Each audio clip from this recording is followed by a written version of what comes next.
What if one of the greatest minds of the Middle Ages wasn't a king, a pope, or a famous philosopher? What if she was a nun? Nearly 9 centuries ago, one woman claimed to receive visions from God. She composed hauntingly beautiful music, wrote about medicine and nature, advised emperors and popes, and challenged the powerful without ever raising an army. Her name was Hildegard of Bingen, and her story is unlike any other. Hildegard was born in let me pause that second. Hildegard was born in 1098 in what is now Germany. As the 10th child of a noble family, she was dedicated to the church while still a child, entertaining religious life around the age of 8. Life inside a monastery was quiet, disciplined, and centered on prayer, study, and work. Yet Hildegard later wrote that even as a little child, she experienced extraordinary visions. Unlike dreams, she claimed these visions came while she was completely awake. Brilliant light would flood her mind, revealing symbolic images and spiritual truths. For decades, she kept these experiences largely to herself. Everything changed when Hildegard reached her 40s. She believed God commanded her to write down everything she had seen.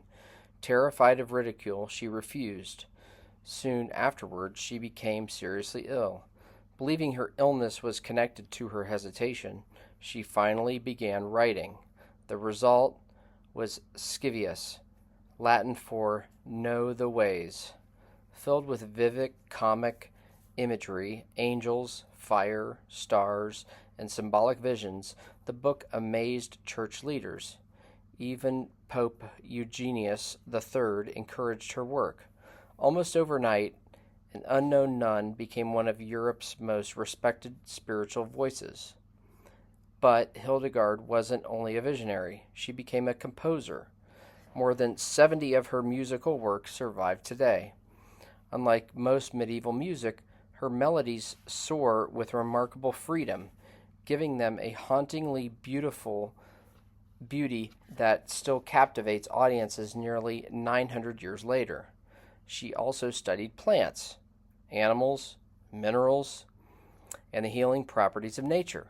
Her writings blended careful observation with the medical understanding of her era. Although many of her medical ideas belong to medieval science, historians recognize her as one of Europe's earliest natural historians. One of her favorite ideas was something called viriditas, a Latin word meaning greenness. To Hildegard, it represented life-giving force flowing through all creation, everything, plants, animals, people, even the soul was connected by this living vitality.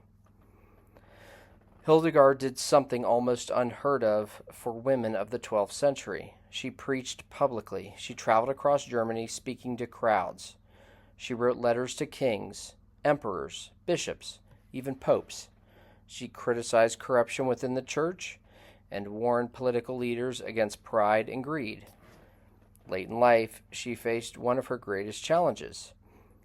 Church authorities punished her convent after she allowed a man, once excommunicated, to be buried in its cemetery because she believed he had reconciled with the church before his death. The punishment was severe. Her community was forbidden from singing during worship. For Hildegard, whose life revolved around sacred music, this was devastating. She defended her decision through thoughtful letters. Eventually, the ban was lifted. Hildegard died in 1179 at the age of 81. Her influence never truly disappeared. In 2012, she was officially recognized as a Doctor of the Church, one of Christianity's highest honors for theological teaching. Today, she is remembered as many things: a saint, a mystic, a composer, a healer, a scientist, a philosopher, a writer, and a woman whose curiosity reached across every corner of creation. Nearly 900 years later, her voice still reminds us that wisdom isn't confined to a single discipline.